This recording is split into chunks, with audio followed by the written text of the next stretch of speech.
Muy buenas y bienvenidos a mi canal Virtus Veritas.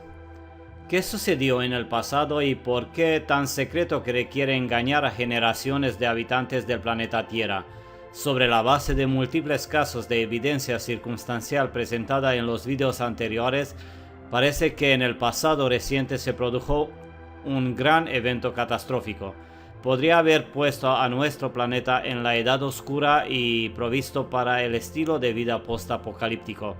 Pero, ¿qué verdadero propósito hay detrás de encubrir la existencia de un grande imperio y eliminarlo de la historia de la humanidad? No quiero profundizar ahora en por qué creo que la distribución de este planeta era bien conocida por las personas que viven en los siglos XIV, XV y XVI. Solo diré que basándose en los extensos detalles geográficos proporcionados en los mapas de los siglos XVI y XVII, una persona razonable concluiría que la ciencia enseñada tradicionalmente no tiene en cuenta los millones de topógrafos necesarios para realizar las mediciones de nuestro planeta de tal manera expedita. Esta misma ciencia dogmática no tiene en cuenta los medios de comunicación necesarios para reunir todos los datos hipotéticamente adquiridos. ¿De qué otra manera produciría un mapa detallado del mundo en los siglos XVI y XVII? Pigeon Post fue todavía ampliamente utilizado. El conocimiento previo es precisamente el motivo por el que tenemos mapas de parentesco como Piri Reis 1465-1553, Oroncios Finaeus 1494-1555, Hadji Ahmed y Gerardus Mercator 1512-1594. Mapas que llevan el conocimiento de un continente antártico convencionalmente descubierto en el siglo XIX, y por insignificantes que parezcan, hay muchas banderas rojas en todo el pasado bien documentado. En 1492, supuestamente, Cristóbal Colón se dirigía a descubrir la puerta del nuevo continente. Personalmente creo que él estaba en su camino para inspeccionar las condiciones del conocido continente. Creo que nuestra historia ha sido manipulada hasta el punto de ser irreconocible. Esto incluye los marcos de tiempo bien conocidos. Lo que creemos que ocurrió durante los tiempos antiguos en realidad podría haber sucedido hace 400, 500 años. Se podría decir que tenemos fuentes históricas como Platón, Sócrates, Homero, Estrabón, etc. Bueno, yo diré que no tenemos una sola fuente. Y aquí es por qué. Usaré Platón como ejemplo, pero se refiere a cualquier otro autor antiguo que pueda pensar. Platón vivió entre 423 y 328 a.C. Sobreviven unos 250 manuscritos conocidos de Platón. Los textos de Platón, tal como se recibieron hoy, aparentemente representan la obra filosófica escrita completa de Platón y son generalmente buenos para los estándares de la crítica textual. Ninguna edición moderna de Platón en el griego original representa una sola fuente, sino que se reconstruye a partir de múltiples fuentes que se comparan entre sí. Se trata de manuscritos medievales escritos en vitela, principalmente del siglo IX al XIII, Bizancio, papiros, principalmente de la antigüedad tardía de Egipto, y en la testimonia independiente de otros autores que citan varios segmentos de las obras. Tenemos un enorme, tremendo patrón. De todas nuestras fuentes históricas se originan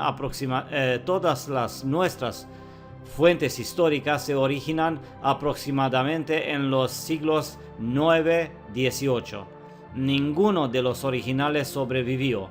Una vez más, no tenemos originales, y no importa si hablamos de Platón, que vivió alrededor del 400 a.C., o de Estrabo, que murió en el año 24 después de Cristo. No habrá fuentes originales. Tendremos copias de las copias de las copias. Por favor, no me malinterpreten. No estoy diciendo que los autores antiguos no existieron. Lo más probable es que lo hicieron.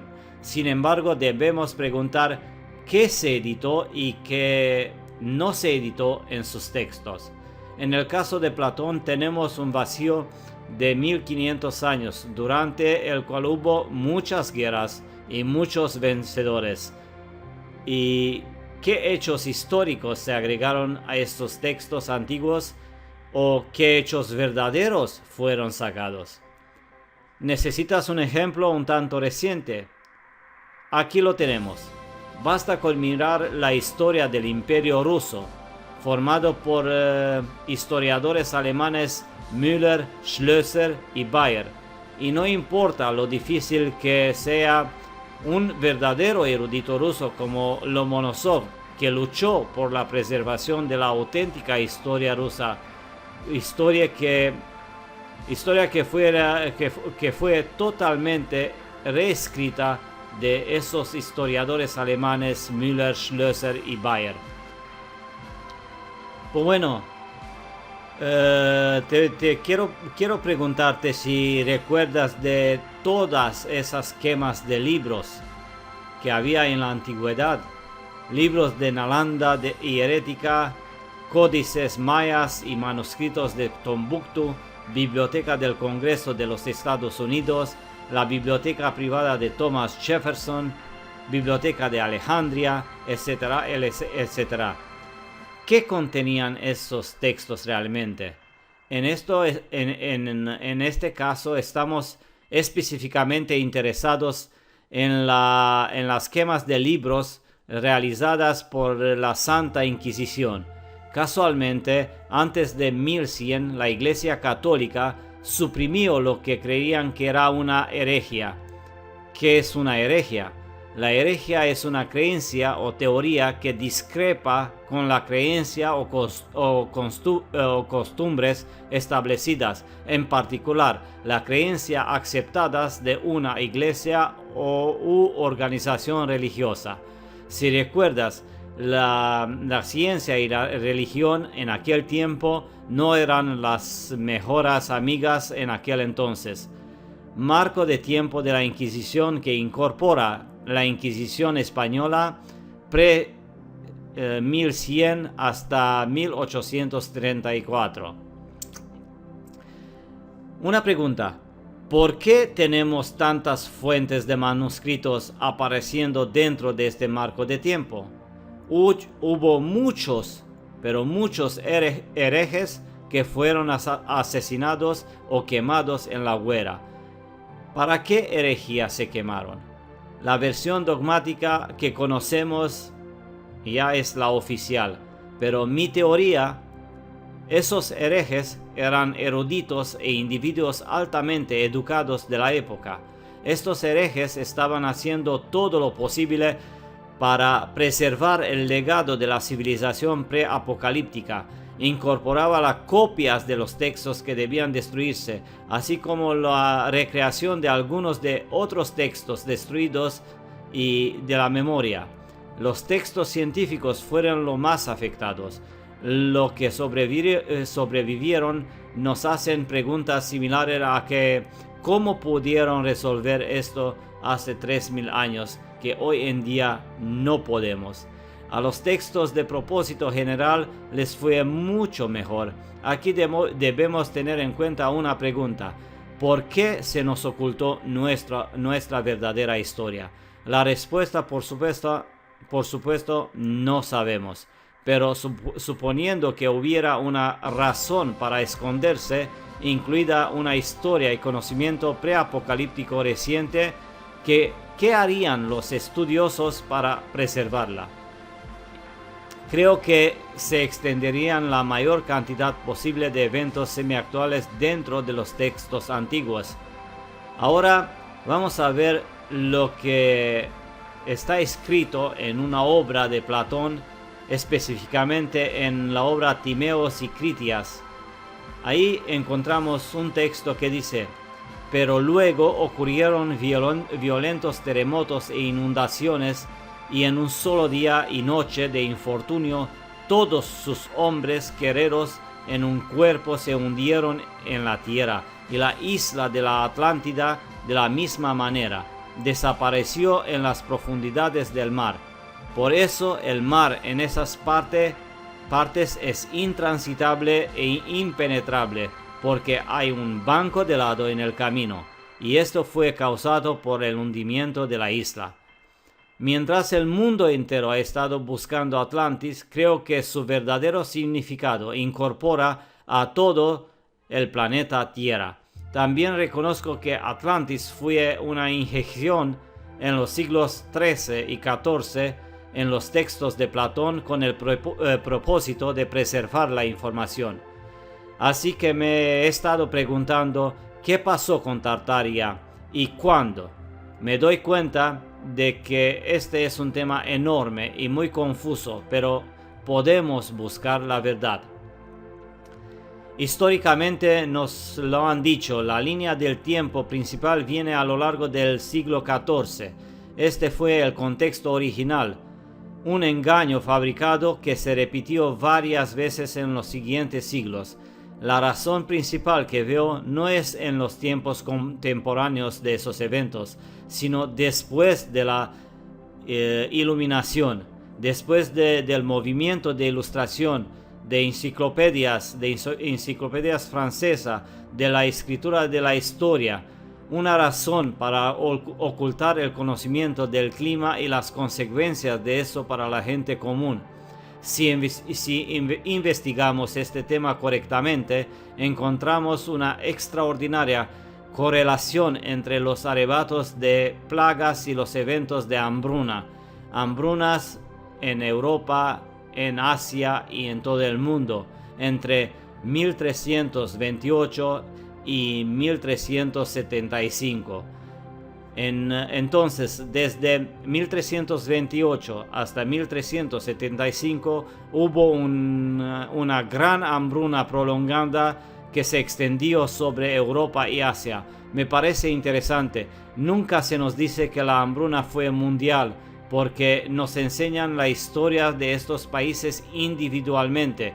Cuando se nos enseña así, es fácil ver todas estas hambrunas como episodios breves y separados que no tienen nada que ver entre sí. Todos esos desastres naturales, plagas, hambrunas, guerras, desastres naturales o no, provocadas por hombre, quién sabe, pequeñas eras de hielo que pueden no ser tan pequeñas. ¿Qué sucedió en ese entonces? Sabemos que toda la información sobre nuestro pasado aparece de repente a partir del año 1416. En el mismo tiempo aparecen los mapas del mundo con un gran imperio mundial llamado Tartaria. En 1650 a 1700 tenemos el territorio más grande del mundo, el imperio tartario. Creo que algo grande ocurrió alrededor de 1700, y cuando queremos entender la sociedad anterior a 1700 podemos ver Pompeya, por ejemplo, que fue destruida poco antes. A menudo encuentro la fecha de 1700 como una forma de velo, y la historia se vuelve más fangosa. Creo que durante el final del siglo XVII se produjeron algunos grandes conflictos, guerra global, pero no fue hasta alrededor de 1700 cuando las fuerzas occidentales pudieron comenzar un dominio global a gran escala. También creo que el colonialismo no ocurrió antes de 1700, y este evento de 1700 es el que eliminó la antigüedad. 1700-1800 fue la época del colonialismo y el ascenso del Vaticano. La manipulación de la historia orquestada ocurrió durante este siglo. A mirar los mapas publicados, noté que Tartaria en 1750 era enorme e intacto, pero para 1804 no era tan grande y tenía divisiones como Tartaria China, Tartaria Moscovita y Tartaria Independiente. Parece que esos fueron los años en que comenzó la destrucción adecuada de Tartaria. Tenemos dos eventos durante los cuales, según mi hipótesis actual, Tartaria fue atacada primero desde el oeste y luego desde el este. 1773-1775 ataque desde el oeste enmascarado como la rebelión de Pugachev, y 1775-1783 ataque desde el este enmascarado como Guerra Revolucionaria Americana. Primera Tartaria fue un gran imperio tartario. Luego, por alguna razón, se dividió en áreas como Pequeña Tartaria, Tartaria del Este, Tartaria Moscovita, Tartaria China, Tartaria Mongol. En 1820 la última parte de remisión de Tartaria se llamó Tartaria Independiente o Tartaria Libre. En los mapas y está ubicada justo al este del mar Caspio, en el área que hoy es el Uzbekistán, con ciudades como Samarcand y Bukhara. Sin embargo, no se menciona a Tartaria en la historia del país Uzbekistán. El siguiente mapa muestra la última parte remanente de Tartaria en 1820, después de que todo lo demás hubiera sido conquistado. Incluso en 1850, el Tartario Independiente era todavía una cosa y se dividía en las siguientes secciones, según Wikipedia. Mapa de 1851 de Tartaria Independiente. A diferencia de Tartaria Moscovita, el destino de este estado es conocido. Fue conquistado por los Romanov a mediados del siglo XIX. Samarcanda, la capital del Tartario Independiente, fue capturada por el ejército de Romanov en 1868. Hasta finales del siglo XVIII todavía existía una vasta Tartaria Moscovita, un fragmento gigantesco del antiguo imperio. Según la Enciclopedia Británica de 1771, el Tartario Moscovito fue el país más grande del mundo. El Tartario de Moscú se originó en los tramos medios del Volga desde Nizhny Novgorod, así que Moscú no estaba lejos de la frontera con Tartaria Moscovita. La ciudad de Tobolsk fue declarada su capital. El nombre Tobol fue subrayado en varios mapas. Pues muy bien, la Tartaria Moscovita abarcó los Urales, Siberia, Asia Central, el Lejano Oriente, Alaska y América del Norte. El conflicto entre Tartaria Moscovita y Romanov, Rusia, originalmente de tamaño pequeño, terminó en la segunda mitad del siglo XVIII con la famosa guerra supuestamente campesina contra Pugachev, el zar del Tartario Moscovita. Los Romanov lograron acordar la paz por separado con Turquía y derrotar al Gran Tartario. Solo después de esto, los emigrantes europeos que se habían asentado en la costa atlántica de la América del Norte se aventuraron hacia el oeste, hacia el interior del continente. Durante décadas se apoderaron de los territorios norteamericanos de Tartaria Moscovita. Tartaria se fue sin ninguna autoridad gubernamental. Hoy esto ha sido bellamente narrado incorrectamente en las películas de Hollywood sobre los muy nobles hombres de la frontera los blancos y los muy malos los indios. Como resultado, en 1776, justo después de la derrota de Pugachev, surgieron los Estados Unidos de América. Con los Romanov cortaron verosamente y rápidamente los vastos territorios de Tartaria moscovita, Ural, Siberia, el Lejano Oriente, y en Estados Unidos, Alaska y Oregón fueron cedidos a los Romanov. El resto de América del Norte fue cedido a los Estados Unidos recién creados. Después de no poder mantener estas abundantes tierras distantes de San Petersburgo, la capital del Imperio Ruso, y poco dispuesto a obedecer a los usurpadores, tanto Oregón como Alaska fueron entregados a los Estados Unidos por una suma notablemente insignificante.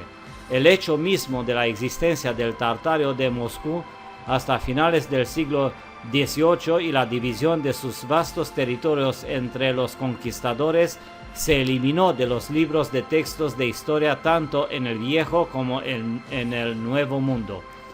La historia de la guerra contra Pugachev, como se lo conoce hoy, es un invento puro de los vencedores, los Romanov. La rebelión de Pugachev fue una guerra brutal entre Rusia Romanov y el Estado ruso siberiano estadounidense.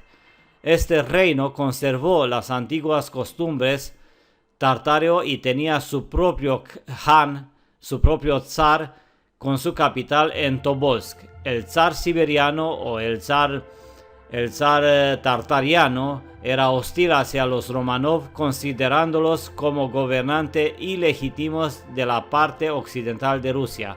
Tartaria fue derrotada finalmente y completamente alrededor de 1860, pero ya estaba extremadamente debilitada alrededor de 1780 sin ningún papel geopolítico. Durante ese tiempo, los conspiradores occidentales finalmente pudieron enviar su ejército a los países que aún vivían en la antigua cultura tartariana, pero nunca se molestaron en invertir en su preservación y su defensa como lo hicieron los tártaros, y han borrado todo rastro de la cultura que alguna vez fue una cultura global. Esto fue llamado más tarde el colonialismo. En los siguientes videos vamos a hablar sobre el golpe final del este y oeste y mucho más. Y si te ha gustado este video y si quieres saber más sobre la historia verdadera de la humanidad y las verdades de nuestra sociedad, suscríbete por favor y dame un like. Muchas gracias y hasta luego.